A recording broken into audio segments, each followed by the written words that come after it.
سلامونه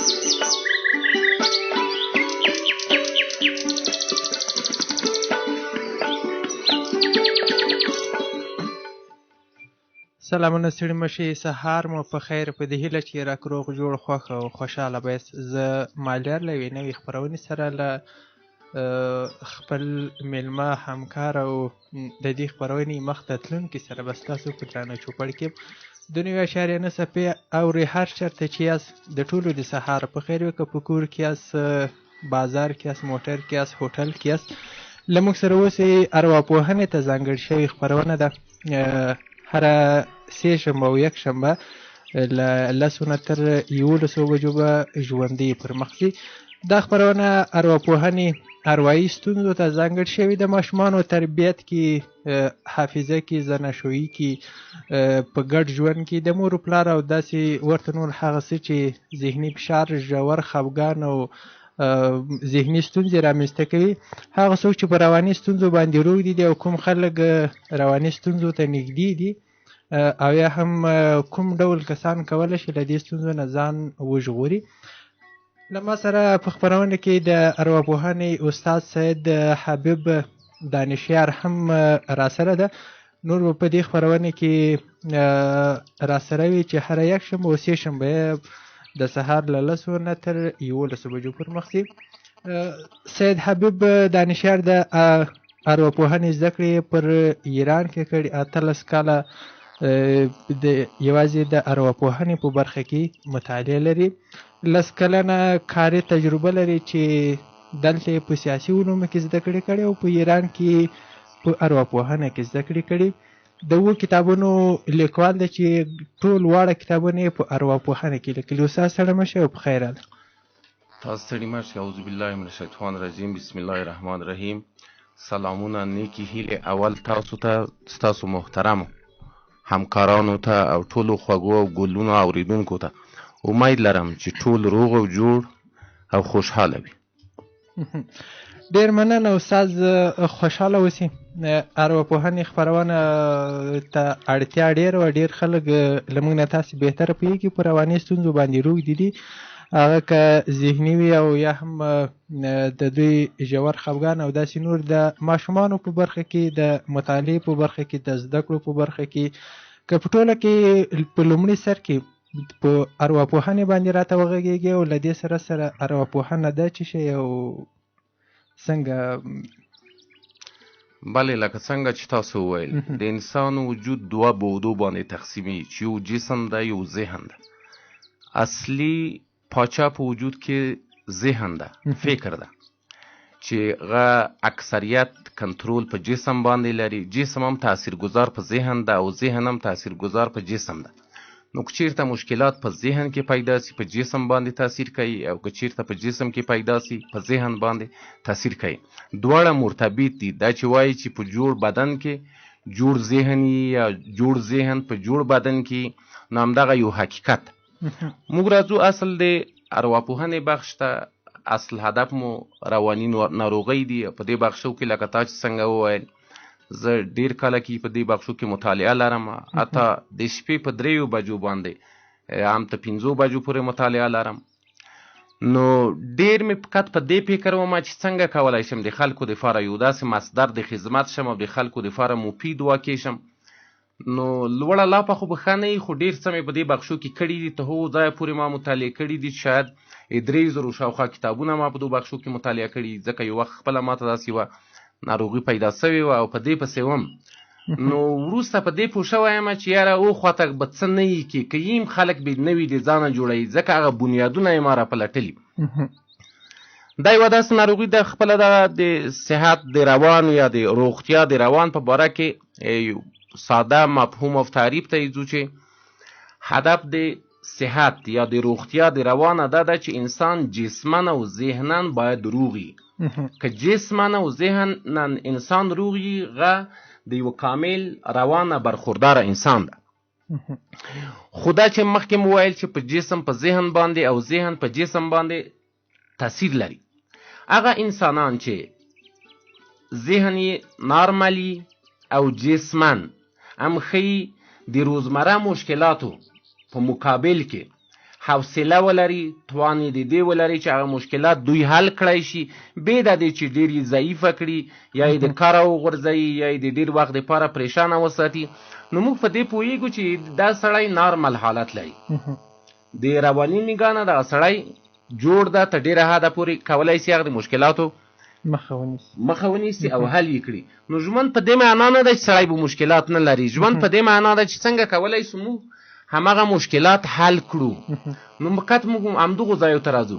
رواني ستونزې په دنیا کې حدودا تر اوسه پورې د روان په باره کې تر 350 نه ډېر تکالیف پېژندل سوي دي، مرضونه پېژندل سوي دي چې غم بیا په 3 کټګوریو باندې تقسیمیږي.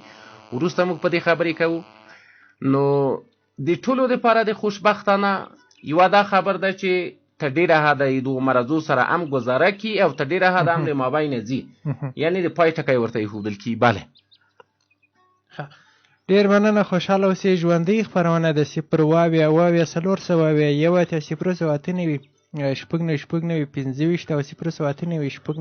او 0 شمېرې درې سره ستاسو په درانه چوپړ کې فعاله دي. اړیکه راخلو دا چې څوک ده او پاتې خبرې به وروسته وکړو.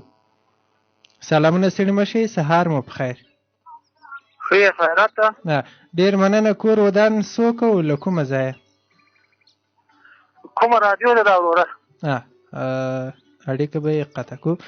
شمله راډیو ده. مخکې له دې چې اړیکه ونیسئ یو ځل راډیو شمله راډیو د 2.9 څپو باندې خپرېږي.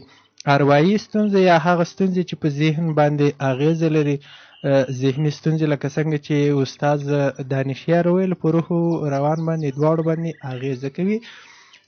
اروايي ستونزې دانشیار صاحب که له نورو هیوادونو ووایو، د نورو هیوادونو په پرتله دلته څومره زیاتې دي؟ نو همدغه ته خوندور سوال وکړئ. رواني ستونزې داسې یو ستونزې دي چې دا په هر ملک کې شته. په 249 هیوادو د ټولې نړۍ چې 7 میلیارده خلک پکې اوسېږي. موږ 58 هیواده اسلامي نړۍ لرو، 1 میلیارد مسلمانان لرو، نور غیر مسلمانان هم شته. دا په هر ملک کې شته. خو دا چې په ځینو ملکو کې ډېرې دي او په ځینو ملکو کې کمې دي. بدبختانه یوه دا خبره ده چې دغو 40 کالو جنګونه ووایو که جنجالونه ووایو، په هر حالت د دې آمار ډېر لوړ کړی دی په افغانستان کې. نو تقریبا زیات به خلک به ورخطا کي چې ووایم ته 50% به د رواني ستونزو آمار لوړ وي، یعنې حساب لوړ وي په افغانستان کې. دا یوه داسې ناروغي ده چې دا ملک نه پېژني، خلک نه پېژني، ځوان او زوړ نه پېژني، نر او ښځې نه پېژني او حتی ژبه نه پېژني. هر څوک د خپل سیوري لاندې راوستی سي. خو په افغانستان کې متاسفانه چې په دغو مشکلاتو باندې ډېر خلک اخته سوي. اما چې وویل همدغسې چې ته 50% به یې خامخا لوړی. خلک خو هم 90 وایي، خو خیر زه به ډېر خلک نه ورخطا. ډېره مننه. اړیکه راخلو دا چې څوک ده او له کومه ځایه؟ سلامونه ستړي مه شئ، سهار مو په خیر. بله السلام علیکم. علیکم سلام. جوړ په خیر او سهار مو په خیر. ډېره مننه. همچنان ستاسو هم سهار په خیر. بخښنه غواړم په کندهار کې ستاسو نشرات نه اورېدل کېږي.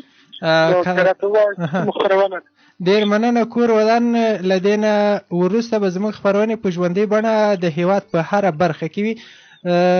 ارواپوهنې ته ځانګړې شوې خپرونه ده دا چې ځوانان څومره په دې ستونزه باندې روږدي دي او څومره زیاته ده او څومره خلک له دې ستونزو نه کړېږي. په دې باندې بحث کوو. که تاسې داسې کومه ستونزه لرئ او یا د ارواپوهنې په باب باندې څه نظر لرئ، مهرباني. مثلا تاسو د څه شي یادونه وکړه؟ ارواپوهنې ته ځانګړې شوې خپرونه ده. رواني ناروغیو په باره کې. رواني ناروغۍ که څه هم اوس بیخي زیاتې دي. دانشیار صاحب وایي چې تر 50 خو اوسني حالات وضعیت به هر څوک به په خودآګاه یا ناخودآګاه ډول تر رواني ناروغۍ لاندې راوستی وي. دانشیار صاحب دا چې نورې خبرې به له هغه نه وروسته وکړو. داسې به هم ډېر خلک وي چې پر ځان به پوه نه وي خو د رواني ستونزو تر اغېزې به لاندې راغلی وي.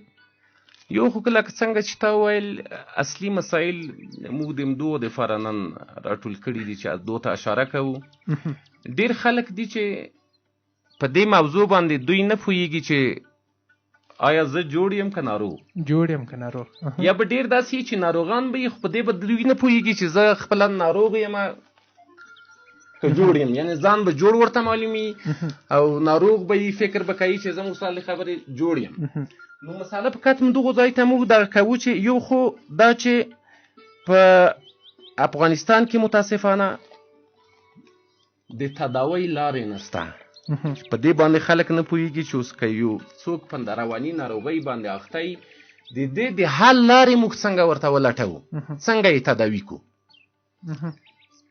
ځینې خلک داسې فکر کوي چې یوه کوډګر موډګر ته یې ورولي وایي په دې کوډې موډې سوي دي، بل ورته وایي د شپې په لوڅ ساه راوتلی ده، بل ورته وایي خو داسې یو احساس ورته پیدا کوي چې هغه سړی خامخا په دې باور سي چې زه ولا په غټه ستونزه باندې اخته یم او قابل د تداوی هم نه یم.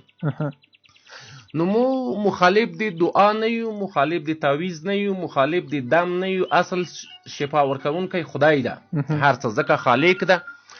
نو د همدغو په اساس باندې مونږ داسې یوه لاره ورته دغه کوو چې خلک څنګه پوه شي په همدې موضوع باندې مونږ خبرې کوو چې خلک څنګه په دې پوه شي چې دا زه جوړ یم که ناروغ. اول خو دا چې په افغانستان کې متاسفانه ټولې عرصې د موږ د افغانستان په ټولو بخشو کې یو پسمانده ملک یو نسبت نورو همسایګانو نورو ملکو ته. د دې د تداوی خاص مراکز نسته په یوه خاصه منطقه کې چې سړی ووایي حتی ابتدایي مشکلات هم په رواني بخش کې نه تداوي کېږي او آشنا هم خلک نه دي ورسره. دوام دغه مخکې چې خبره وکړله په کور کې د مو د کورنۍ غړي هم د دې سره نه دي آشنا چې اوس دا آیا رښتیا د یو چا دپاره ورولو، همداسې یو دم ورته وکړو، مثلا مو د ده دپاره کوم ډاکټر ته یې ورولو او دا څنګه تداوي او خپله خلک هم په دې نه پوهېږي چې اوس مثال د ما مشکل څنګه دي او باید څنګه سي. خو یو ځای د خوشبختانه دا ده چې دا اکثریت امراض رواني مرضونه چې دي ناروغۍ چې دي دا قابل د تداوی دي او تداوي کېږي. خو موږ مختلفو بخشو ته هغو ځایو ته ځو چې یو سړی څنګه پوه سي چې زه په رواني ناروغۍ اخته یم او که نه یم. اول بخش یې موږ فقط د دې تر څنګ موږ دې ځای ته بیایو چې هغه د سړي مساله د رواني د لحاظه مثلا هغه شخص په داسې یو فکر کوي د هیجاناتو مساله راځي. هیجاناتو کیسې راځي.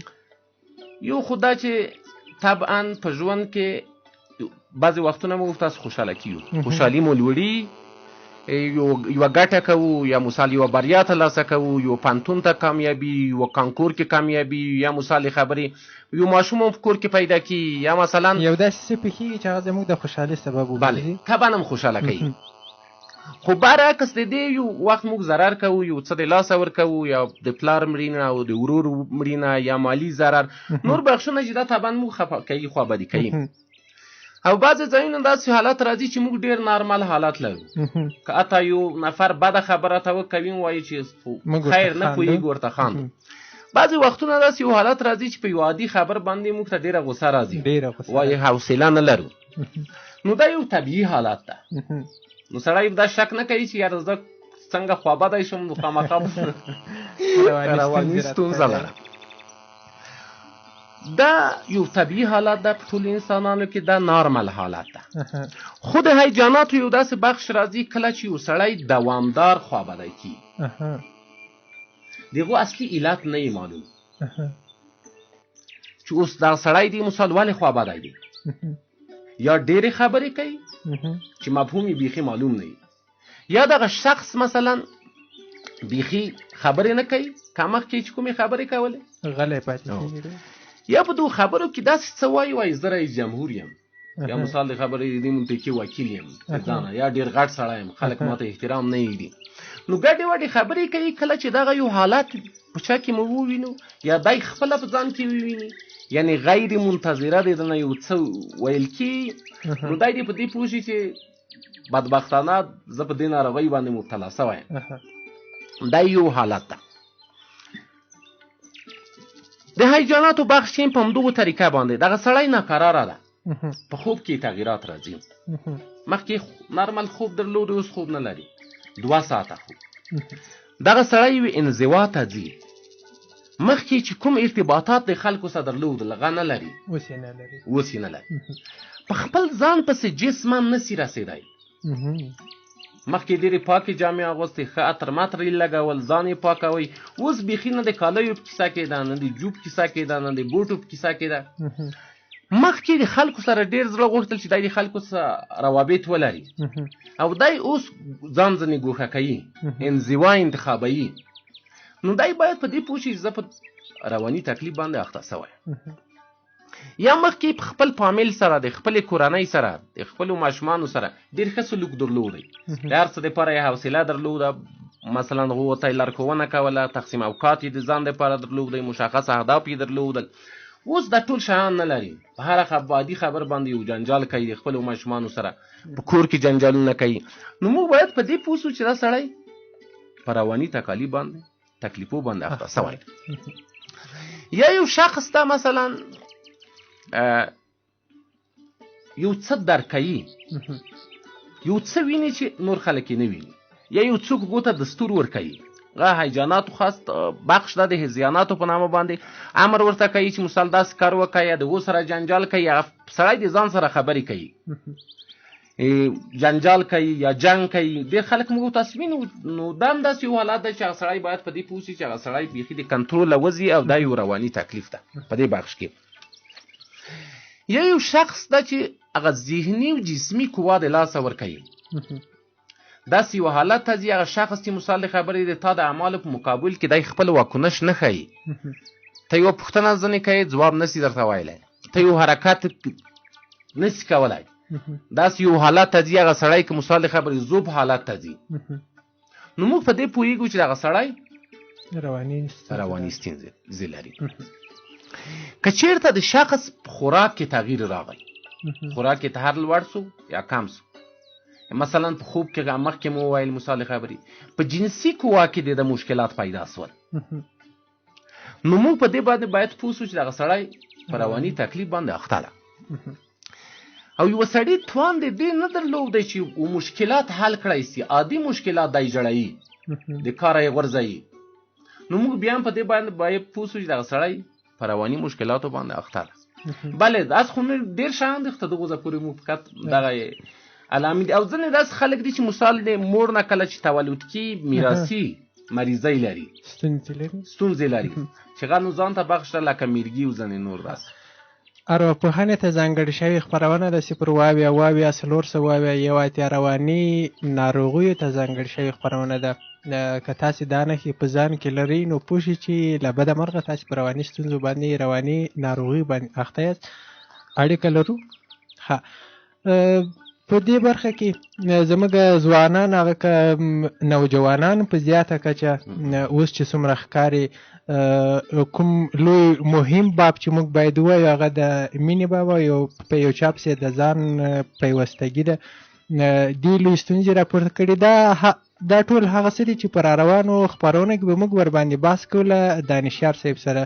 رواني ناروغي تر جسمي ناروغیو به زیاتې خو کمې بلانۍ. که ستاسې چېرته سر خوږېږي ډاکټر ته ځئ، خو که چېرته په کوچنۍ خبره ژړا درځي، خفګان کوئ، او یا هم په ځینو خفګاني حالتونو کې په تاسې باندې خفګان نه راځي، ستاسې په خوب خوراک روان کې بدلون راځي، ځان ته پام نه کوئ، دا ټول هغه څه دي چې رواني ستونزې پیدا کړي دي او رواني اړخ یې زیانمن کړی ده. سلامونه، ستړي مه شئ، سهار مو په خیر. اړیکه مو وسوله. رواني ستونزې که څه هم رواني ناروغي بیخي، یعنې څومره چې یو ځوان ویني که له ډېرو نه یو 2 دانې خو پکې.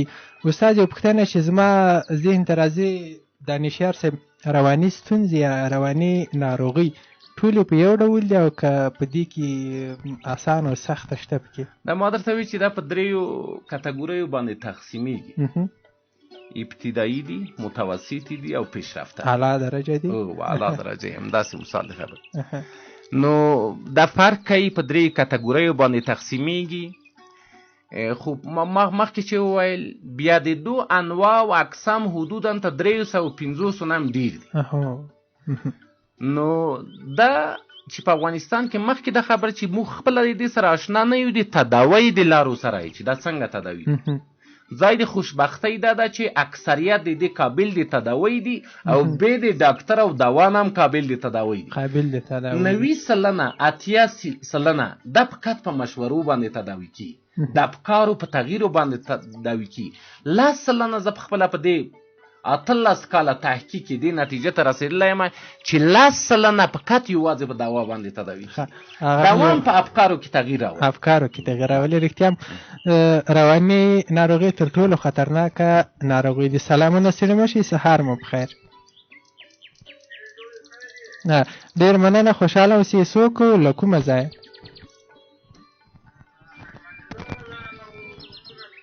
ښه، که د راډیو اورېدلې رواني ناروغیو ته ځانګړې شوې خپرونه ده.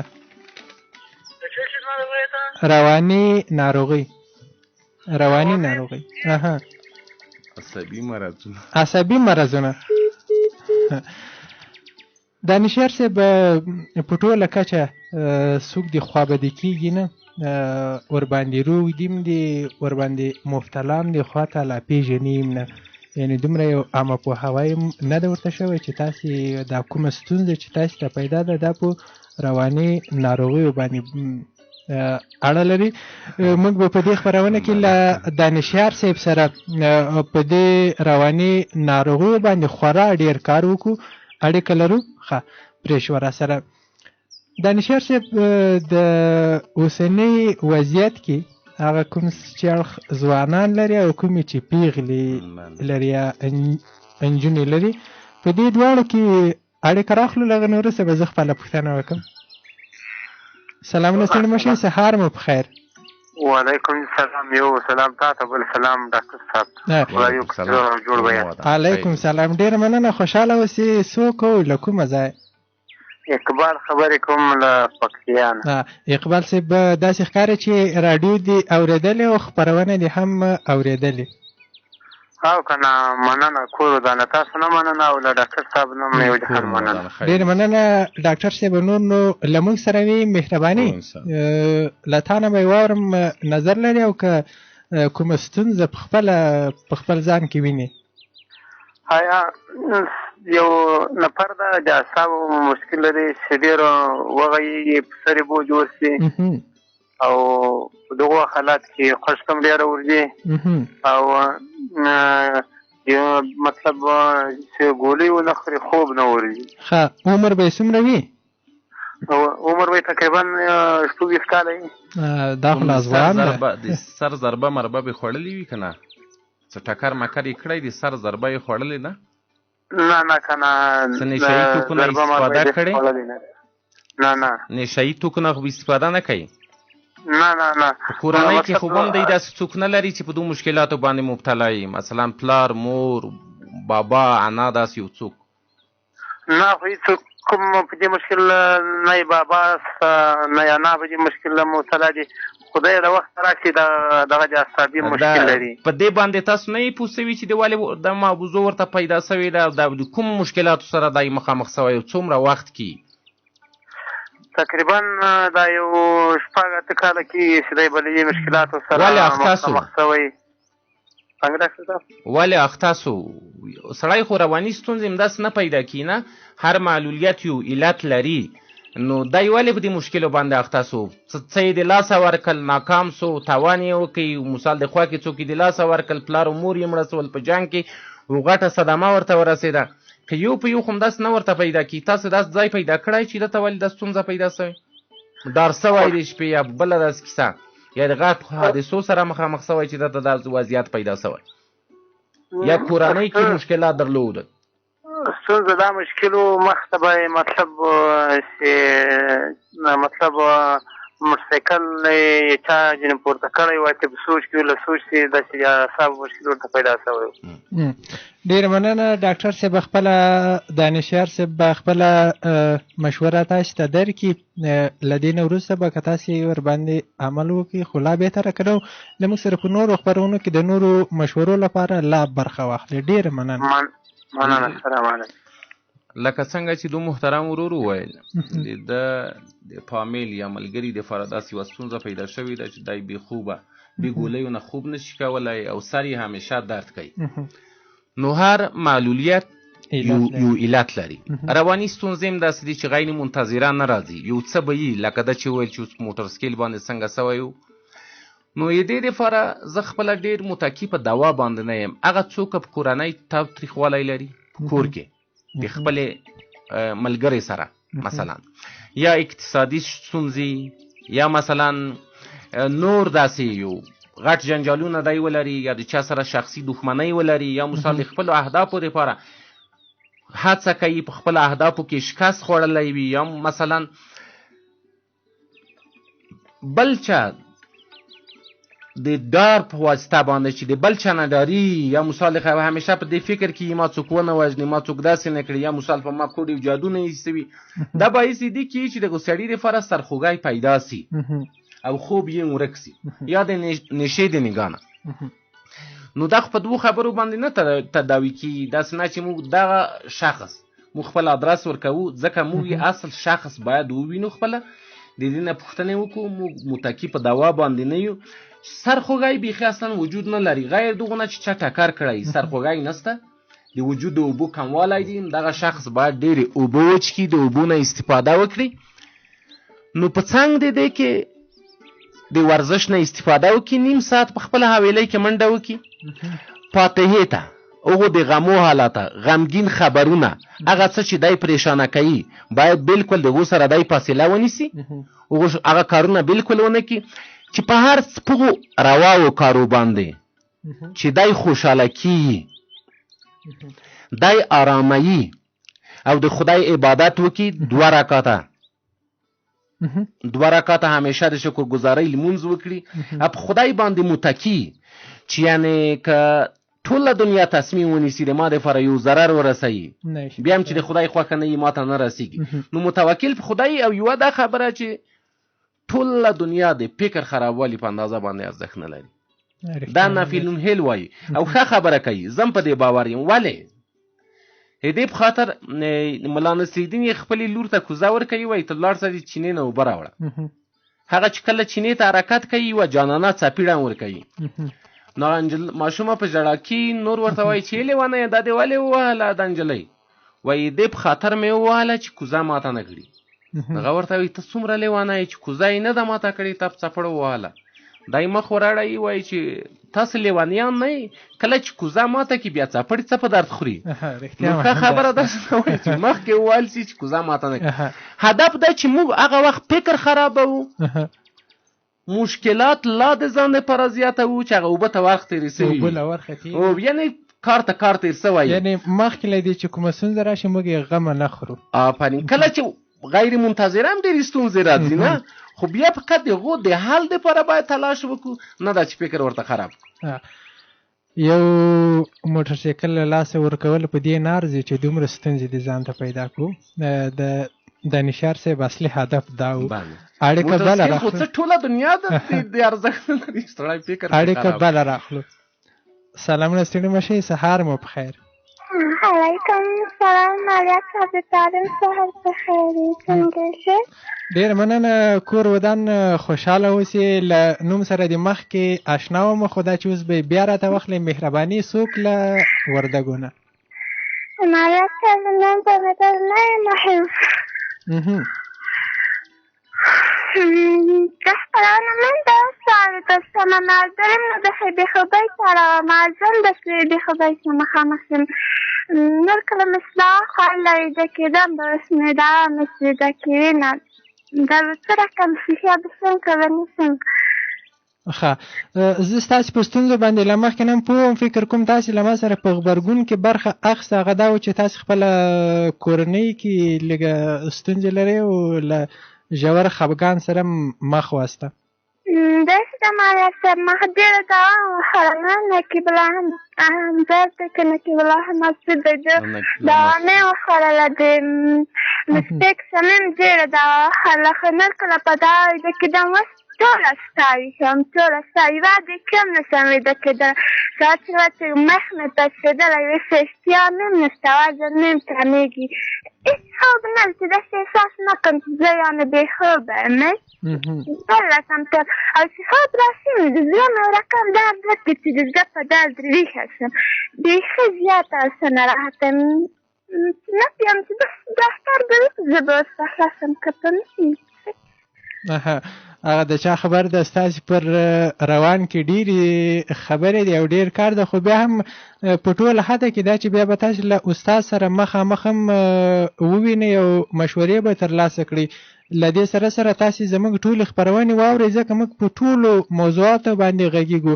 هره یکشنبه او سه شنبه سهار 10 بجې رواني ناروغیو ته ځانګړې شوې خپرونه ده. اوس ډاکټر صاحب هم ستاسې خبرې واورېدې، نو راډیو ته غوږ ونیسئ او خپلې مشورې لاسته راوړئ.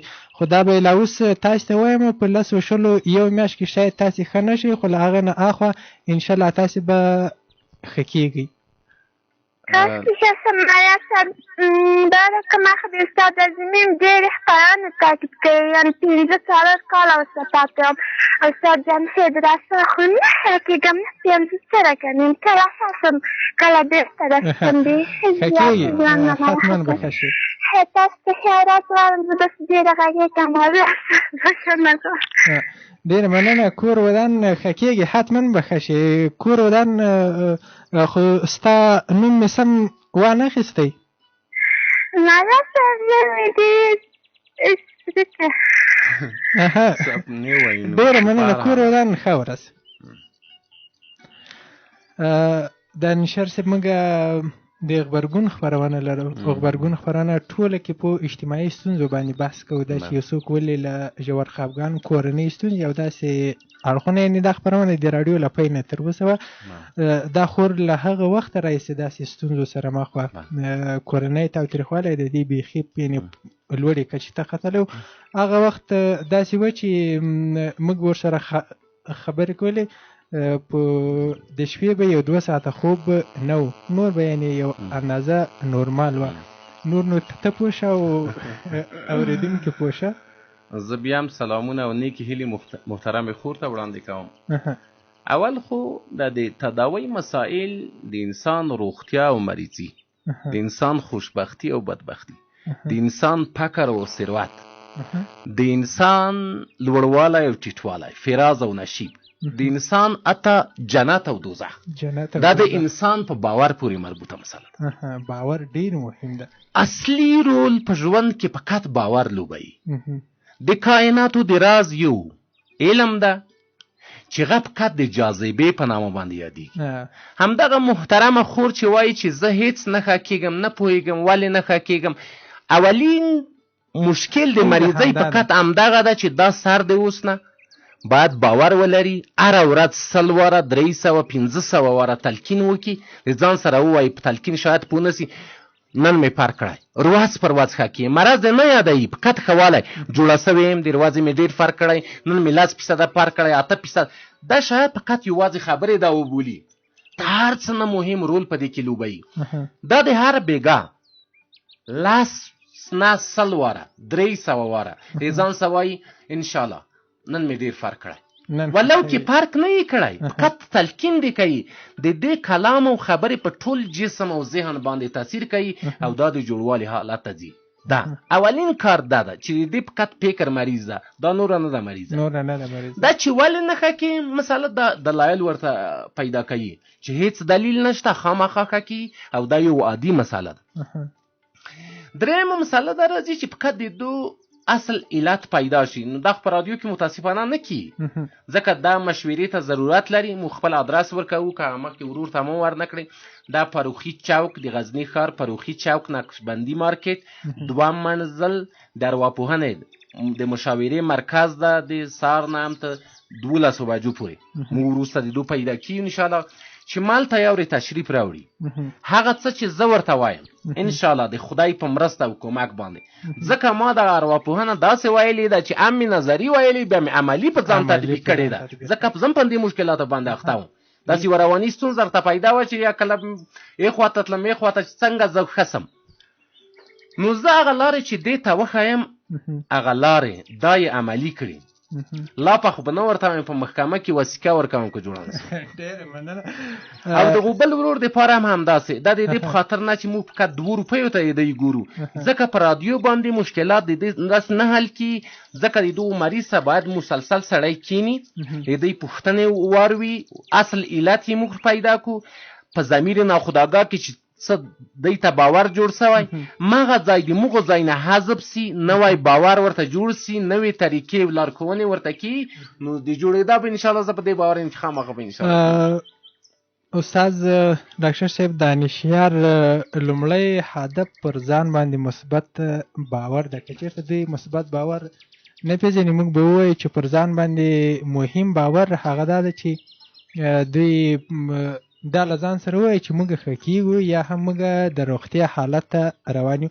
دا چې دوی وایي چې موږ ولې نه ښه کېږو دوی هغه ستا په خبره د دې لپاره لامل هم نه لري دوی به حتما ښه کېږي ځکه هېڅ داسې څه نشته چې هغه د امکان ونه لري څه چې موږ غواړو هغه شته. که دغه تا چې ووایې لیمدو د تا د خبرو د تایید په اساس باندې یوه خارجایي یو د امریکایانو د امریکا د روانشناسانو د انجمن مشر یو داستان وایي ما ته یوه ښځه راغله چې د معاینات ورسره و چې هلته هغه لابراتوار د امریکا نسبت افغانستان ته ډېر پرمختللی ده او هلته به شک بیخي کم وي چې دا لابراتوار والا خوابدي نه شي. نو دی وایي چې و معاینات یې کامل کړي و چې دی د رحم سرطان درلودی.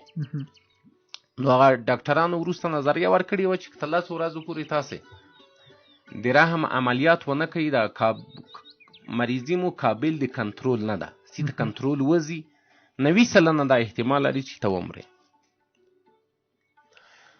نو دا وایي چې ما ورته وویل چې ته خو د ما د مشورې دپاره راغلې او د تا مرض تثبیت ده ثابت ده خو ته باید عملیات وکړې همدغه د ما خوښه ده. نو دې ویل چې نه بله لار ما ورته وی چې همدغه لار ده ورته وی چې نه که ته څه کار ونه کړې زه یو څه کار کولی شم چې زه ښه شم. وی ما وی چې څنګه وی فکر مې وکړی چې دا رواني څه ستونزه لري. وی چې یو څوک ستا چې ما ښه کړي. وی ما وی چې څوک وی چې یو پیغمبر ده. وی ما وی چې تا پیغمبر لیدلی؟ وی چې زه د ورځې څو ځله وینم. وی فقط اوس ما وغوښتل چې زه د دونه یو وعده واخلم چې دا فقط عملیات وکړي هلته خو تحمیلي نه دي چې په زور باندې څوک په چا کار وکړي چې فقط اوس غواړي یوه وعده ځینې واخلي چې دا د عملیات وکړي. ما ورته ویل چې 15 ورځې وخت ورکړئ ځان سم یې سنجش وکړئ چې 10 ورځو پورې که ته چېرته ښه سوې همدغه پیغمبر صلی الله علیه وسلم چې تی وینې هر پیغمبر چې ده ټول قابل د قدر او د احترام دي خپل دین او مذهب چې هر څوک په هر حال. نو که چېرته ته ښه نه کړې جوړه نه سوې دا به وعده کوي چې عملیات وکړي. وی ویلي چې صحیح وایي په همدغو لحظه باندې د ښځې سترګې پټې کړې یوه خندا یوه مسکا یې په شونډو ښکارېده. وروسته د 5 دقیقو وایي چې ما پوښتنه وکړه ځینې سترګې یې لوڅې کړې چې خیر ووی چې ومې لیدی ورته ومې ویل وایي چې خامخا دی کاکا وی دا خبره ما عادي وبلله ورته ومې ویل چې دا خو وعده ده چې 10 ورځې بعد به راځې عملیات به وي چې خامخا وعده ده. ښځه ولاړه رخصت شوه. نو ډېر خلک موږ ته همیشه راځي نو دا یې خپله قسم کوي چې 10 ورځې بعد هغه ښځه راغله لابراتواري معاینات یې په لاس کې و چې هیڅ اثر د سرطان نه و. دا یوازې په ځان باور و. نو دا یې داسې وایي چې ټوله دنیا دا نسي تثبیتولی چې دا ښځه په څه ښه سوه خو زه دا په یقین وایم چې دا د سترګو لیدلی حالات و او دا ښځه ښه سوه. یوه بله مسله د طبابت بخش اگر چې زه یو روحي ډاکټر یم نه پزشکي دواو ډاکټر 90% طبابت اوس هم نه ده معلوم. لاس درته ووایم تنها دغه د فشار مسله چې اوس موږ په یو ډاکټر باندې فشار ګورو 15% ډاکټران په دې باور دي 15% پوهیږي ټول طبابت د دنیا چې که غوړي زیات وخوري مالګه زیاته وخوري فکر د خراب سي تا فشار جګي او که دا کمی مثال فشار د کتکی 95% اوس هم اصلي علت نه ده معلوم چې فشار د څه نه جګي او د څه نه کتکی. یوه مسله د انسان په وجود کې ته 1400 تریلیونه ډېرې حجرې دي. بیخي 4 دقیقې په واکې لرو. 14 تریلیونه حجرونه جوړ شوی د انسان وجود. په یوه حجره کې هم تر اوسه 100% تحقیقات سرته نه دي رسېدلي. یو تور تصویر ده په موږ یوه حجره کې چې اوس هم ټول طبابه د دنیا ورته حیران ده چې دغه تور تصویر دی څه ده او هدف څه ده، مثال وظیفه یې څه ده. انسان داسې یو ناپېژندل شوې چهره ده چې 2% اوس هم په ټوله نړۍ کې نه ده تثبیت شوې چې دا څنګه جوړي، څنګه مریض کی. اوس ګوره ځینې داسې کارونه دي انسانان پې جوړي، مثلا هغه څاک ورته وایي که څه چې چا ملا درد کوي، د ملو مورې مثلا څه فاصله پیدا کوي یا مثال خوږېږي، دا یو چا ته ورولي د غایې په شا لرګی ورږدي، په بل لرګي وایي، یعنې زخم کوي، بیا داسې منډه وکړي وایي دا څاک ده، بس وایي ته جوړ سوې. که دې پام ډېر خلک جوړېږي. یو څوک یو زیارت ته ورځي، دغو خاوره چې اته حرامه ده خولې ته یې اچوي، مثال جوړي. اصل شفا ورکوونکی خدای ده. په مختلفو د داسې یو څه نه خلک جوړي دغه د زیړي دپاره چې باور د انسان نه راځي. نو زه داسې وایم چې خلک دې دغه مریضۍ سختې نه نیسي چې قابل دي تداوی او خپله دې متخصص کیږي نه. اوس ډېر مریضان چې موږ ته راځي، متاسفانه د دې په ځای چې موږ مشوره ورکړو دی خپله متخصص وي، موږ ته مشوره راکوي. کله چې موږ مشوره ورکوو چې هغه عملي کړي، زه په دې باور یم انشاءالله. یعنې ما درته وویل مخکې چې زه اتوسکه وکړم انشاءالله چې جوړوي به خدای او جوړېږي. دانشور صاحب د خپرونې وخت بیخي پای ته رسېدلی ده، یوازې 3 دقیقې په واک کې لرو. په ټوله کې به خور ته زه یوه خبر وکړم، تاسې چې ډاکټر رسا صاحب کومې کړنې اورېدلې، تاسې په لومړي سر کې پر ځان باندې دا باور لرئ چې زه نښه کېږم، بیا د هغو شیانو اورېدل تاسې هېڅ فایده نه لري. خیر، له موږ سره په نورو خپرونو کې اوسئ. دا د رواني ناروغیو خپرونه، یعنې رواني ناروغیو ته ځانګړې شوې خپرونه، هره یکشنبه او سېشنبه به له دانشار صاحب او زموږ له یوې بلې همکارې ډاکټرې سره مخ ته وړو. له دې نه خوا به د ښځو په ستونزو، کورنۍ تاوتریخوالی، ژور خفګان، بېخوبي، ذهني ستونزې، ژوره ستړیا، ژړا او ډېره خوشحالي او کم ډېر خفګان، دا ټول خوشبختي او بدبختي، دا ټول هغه موضوعات دي چې موږ به ستاسې په درانه چوپړ کې ستاسو د ستونزو د حل لپاره وړاندې کوو.